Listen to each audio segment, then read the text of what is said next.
mo enyom aduonu nyensa Erade ne mehwefo hwe wi hia me Omba me da edidibia a ehowura ye from Oja me ko insuo a eho dwo ho Ojojo me kra ode me fa akwantene so ne dinti sempo minam owo sum kabibon numu a me nsuo boni biara efise wone me na ewo ho Baba ne wopoma na echechire mewe Oto me pono matamfo anim Ode ngo fo mitrimu Mikura ye mabuso Ampara ye ni adoye enko na ebedi mechi menkwa ina nina na metina Awurade fie da amen Asumdue nkamo Petro nwoma edikai etimienu chichemu donkron ekosi aduonu enu Petro nwoma edikai etimienu chichemu edonkron ekosi aduonu enu na ye adom se onyankopon hu ahunya nti obi de ayeraho hu amane a entene na de ayeraho hu amane a entene na oginamu na eye enmonyam bem se mofom na obobomu akutuku na moto mobo asi yia na emom na mobenya papa nuhu amane na moto mobo ase ye na eye adom onyankopon anim na ye na wobo mudin frem efise Kristo nso hunu amane maamu ja mo nhweso se munhunu munni nanamon achi ono na wanye bone nanso wahunu na ada nanum ono na oya ono na wanya obi ohunu amane na wahunu na wode ye de obu tenene no nsa ono ara na oso ayem bone wo ne hunamu ko dua no so se wawu ama ne bone a yentena sema tenene ono na ode ne nam tapia asan yade na anka mote se nwan a wayira na afei monsam aba mokra hwefo ne hwefo no enchen amen Yohani asempa tidu ntoso du a edikan ni nyina no kra me semo se de onfa epron ano enko nwamuo mu na ofrofa baabi no oye oyifo ne odwutwafo na de ofa epron ano komu no ne nwan no hwefo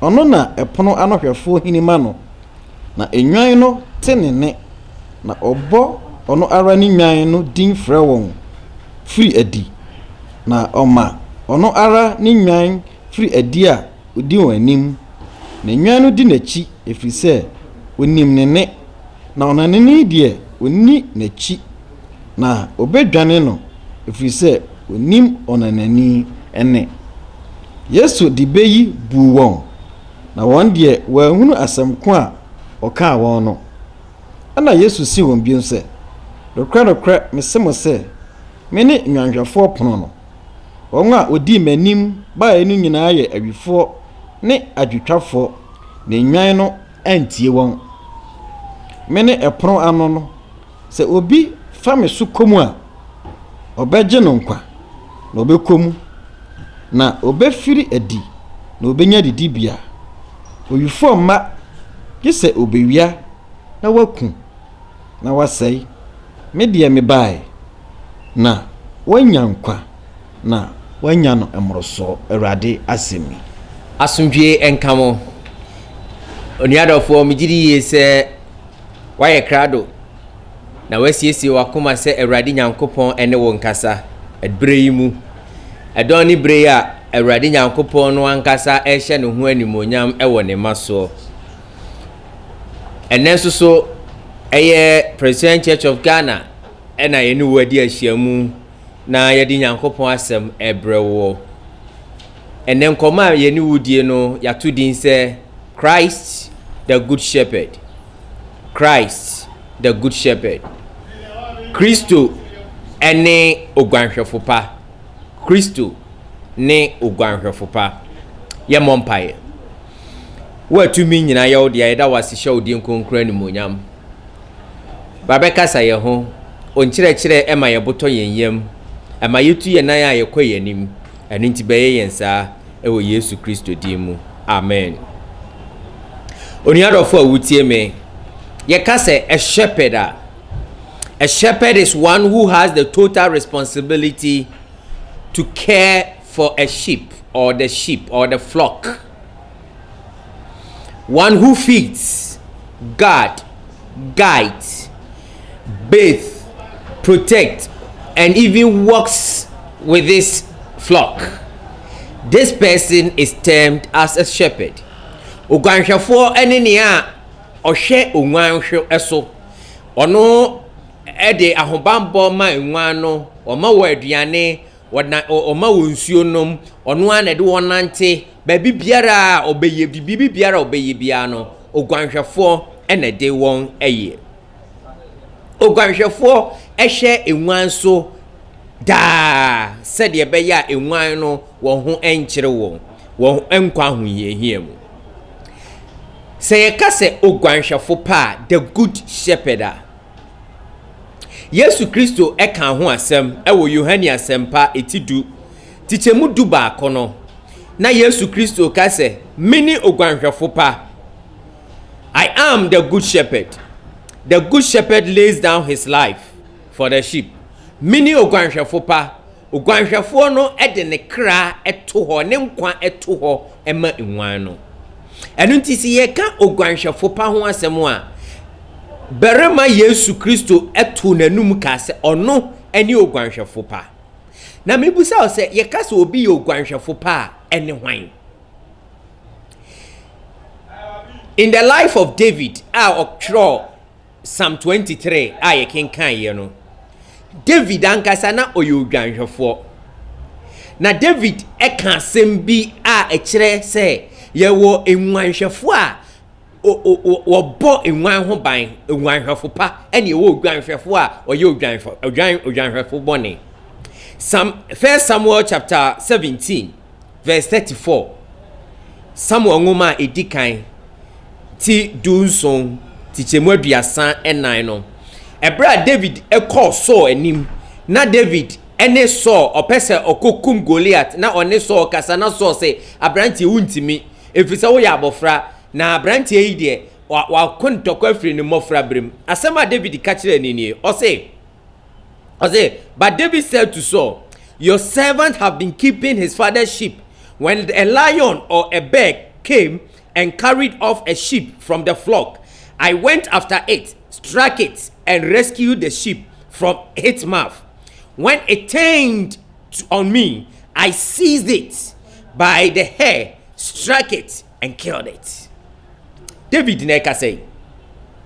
David say, Ebra menhwe me papa nwan so say, jata anasisire beche muani bia, mitino na mene sa aboa no ko na meji aboa no odwan ni free nanum na afen so sa aboa no dane ne ho ba me so a mene no di asie ebo no eku no. This is an act of a good shepherd. David person o kire say ebra me wo nwura mu a mehwe moa no say obi aboa bi ba atake moa na menwane menya moa no ho ema omu nwu ema omu nsei na emo me bomodia se de atie biara me ahobambo biara wasa me de ma moa no me de ma wo. And that is a good shepherd. And so David really points to us that he himself was a good shepherd on the desert, and out of being a good shepherd ena nyamidi siesie na wotimi kum Goliath a ena yetimi ka David ho asem a okum Goliath. Yesu Kristo enso so ekan ono ankasa asem o kan ye ne se o se oba se ode ne nkwa beto ho ama ne nwan. Jesus laid down his life for the flock, for you and I. Said ye beya yen bone nti obeji yen afiri sa bone nim na watwe yen aben onyankopon ebiem. And Yesu Christo by out of all the things I will go muno or the name to ho. One share animguasia will go no. One share the diatema would di no. A comma a day no yawa or fair moon. A brow or bono and travel chateau on the soul. Poor or poor no. Uncle Nama were ye was as so.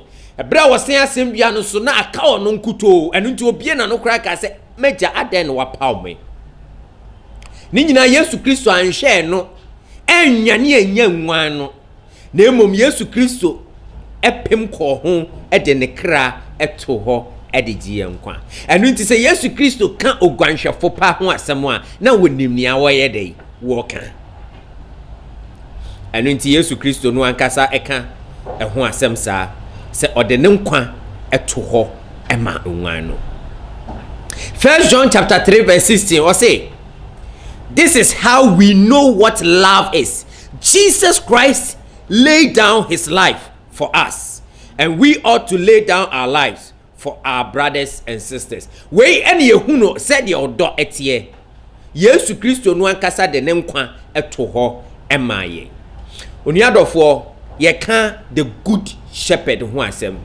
The good shepherd no the yakeka ho asem nyina etwen adwene siso se ye ka ogwanhwefo pa na ono ne nea se boni bi beka nwan na onwane se aboa bi beti nwan na we a onwane se ohaw bi ba nwan no so a onwane abre ne bra no nyina oka nwan no ho na se eba se de edene eto nwan na oboa won eti won free yourself for nsem. And I present this good shepherd to you, and that is Jesus Christ. Onungwanu ogwanhwefo pa a ode ne kra eto ho ema menu mienu. And nti Yesu Kristo sin asem dia no so no ka kire na eja say, in your hands I lay my life, my spirit. Ode ne kra eto eja ne nsem. Oniadofo awutie me. Ebia you are still wondering.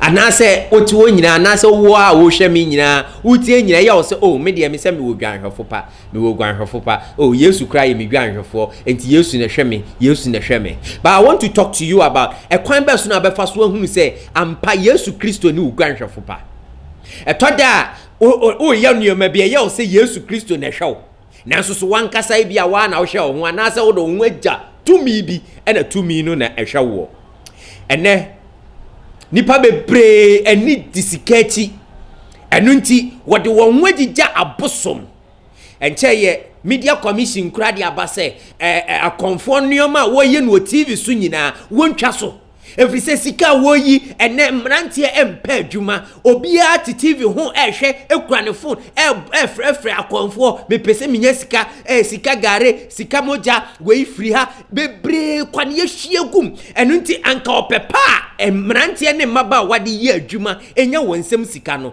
nipa bi kire wonse ye wokwati kwanya obefa so enya sika enunti nipa bebre mpa adwuma osori anu wote ho na ni da kwan se bosom bi ebemani sika odo ho kwese sa tumi no ase a sa tumi no ene ohwefo sa tumi no ena ehwew na nye Kristo tumi ena ehwew bio oni adofo tie me Yesu Kristo asema oka ye ne se ono ni ogwanhwefo se ogwanhwefo no eba eniwan mu a okasa oba egwan mu anu wafre ni nwan na ni nwan enim ne ninti omote ne ninti they listen to him and follow him. So two things, a shepherd the sheep listens to the shepherd and follows the shepherd. Number one, listens to the shepherd, and number two, follows the shepherd. And so some person who nip baby or shall so to me a shall so and number one to me a wutie no. And number two, to me udi achire. Se ekoba se udi kwaku firi achi a na se bosom na yenkotwa moja ngu bosom so ene na se yare abaide ene bosom wesi ya na ne buafuo eno nti yenkosa bosom won yenkopata no na se sa nuoma na wakomadi achire dia then believe it with me to listen to me today. Say you are not being shepherded by Jesus, but you are shepherded by that kwaku firi by sa bosom no. If we say o shepherd no, you listen to the voice of your shepherd, and then you obey. You listen and you obey by following. Hallelujah.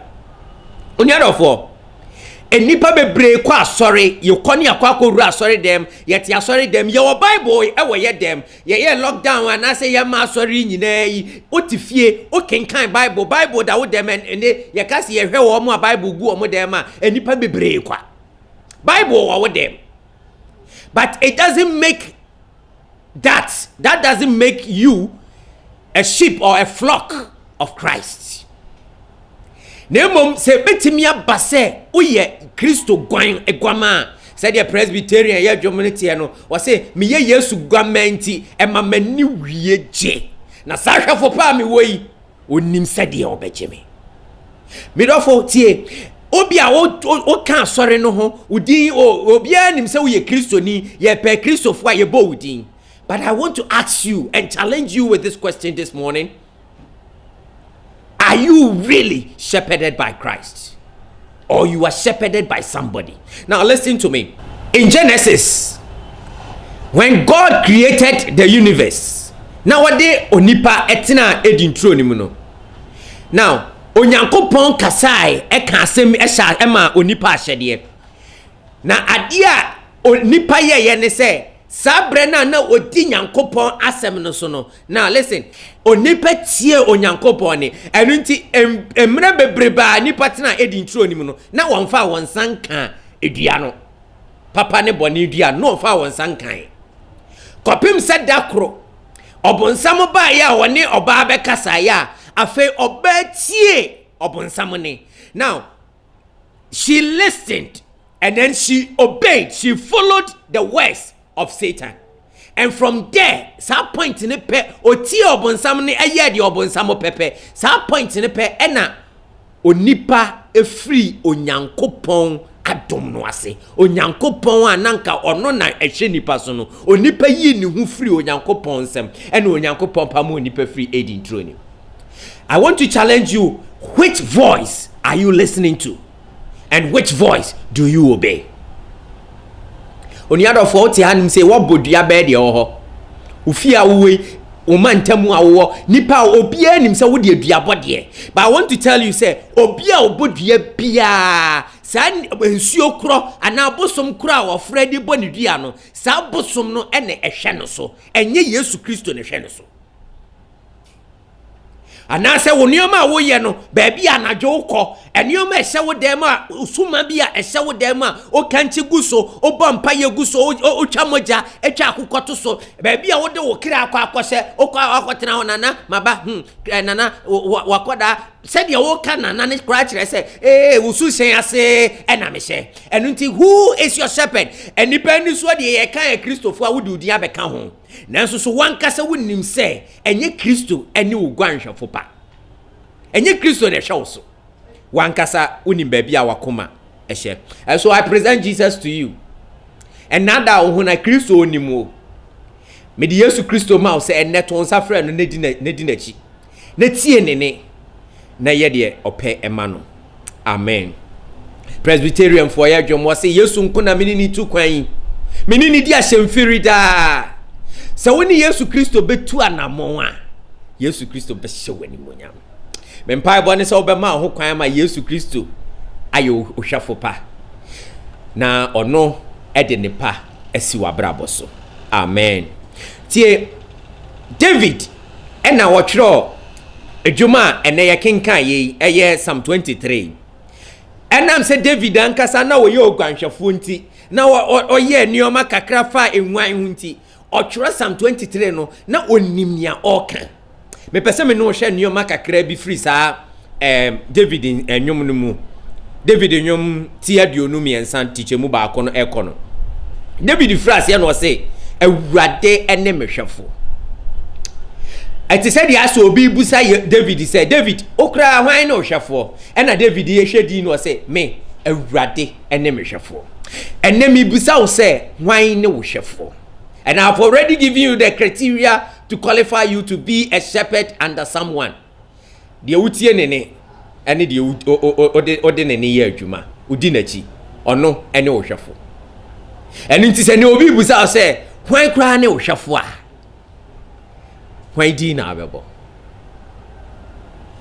ɛnada wo ho na Kristo nim ne deɛ ɛnada wo ho ɔbonsam susu nim ne deɛ ɛno nti sɛ woyɛ ɔbonsam deɛ a wonim sɛ woyɛ Kristo deɛ nso so a Kristo nim wo mempa bɔ ne sɛ ɛnɛ wobɛyɛ Kristo deɛ a David sɛ Awurade ne mehwɛfo Awurade ne mehwɛfo no kyerɛ sɛ David asɛm a ɔka ne sɛ Awurade ɛna ekura me nkwa mabrabɔ bibribia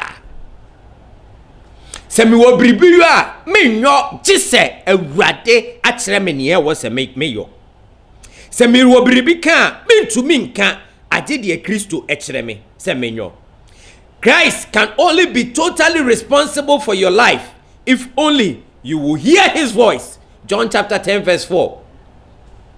If only, number 1, you will hear his voice. Number 2, do not harden your heart. Hebrews chapter 3 verse 7 and 8. Or say ne wotemenia emprim wakuma. Se wa mu wakuma anya ding na obebubu wakuma mu bete na o ma Kristo adi hini a Kristo ebe ye oguanhwefo ba. Mini adofo se o si wiase a wo yi we nya hobambo ni tumi eso amfa wo ho anhya ase a na enso so wo ankasa wo beko ama wo ho aye wo nioma se de wo pa wo bedi ntwo and guasie beka efri se obonsam ni ade papa mfa ma wo kwahye kokoamu enura na watwe etwa mu ye ka ho asem Eastern region ho konfo bi a wakum nipa ede wo anhyehyɛ fom nipa 3 headless omuti watwa firi so ede aye de ode beye ede bodies na hyehyɛ security man ni ba ko eka ho a wo hye soja tare nipa epe wahunya epe won ho anyanti ba bia ye pre eko odifo bia o se na o court mu so na o yesofo ena na o de ye ne nioma o TV so ena o kan nioma enipa bi ayo edi twesika edi je eye nioma epetumi ene akesisem mini adofo sa nioma ni nyina wo nsa kan nyina wia enfo so de ben ena obenya anu nti na twere ne ka se nipa nya wiase agapade nyina na o hwere ne kra e de ben fa so ena iwo so. Today I want to tell you that present your life to Jesus and let Christ be your shepherd, for Jesus is a good shepherd. The second thing David say Awurade ne mehwefo na hwirin hiame hwi ehiame. Luke chapter 22 verse 35 no say, then Jesus asked them, when I sent you without purse, bag or sandals, did you lack anything? Nothing, they answered. Awurade ne wo hwefo a hwi hian ene say wa ho bambo e woni nsem ne wo hia bia ono ankasa na de ma. The question he is asking us today is, when I locked you down, when there was a huge lockdown in Kumasi, greater Kumasi and greater Accra areas, did you lack anything? Na wachi mu na masafo baba akobesra me ye di nkomo na ye kasa na mebusa no lockdown no say na nemu ni omate o se papa e koma nimi o e koma nimi na susu na mani na bibi so se Awurade no hwefo a o ma hwe ehia. You will lack nothing. You will lack nothing. You will lack nothing. He will provide all your needs. All your needs. And until my Awurade Nyankopon enye ohwefo na wonfa ne ehia wo nyina ma wo. Ebiem wo say number 3, I want to share with you say the good shepherd feeds his children.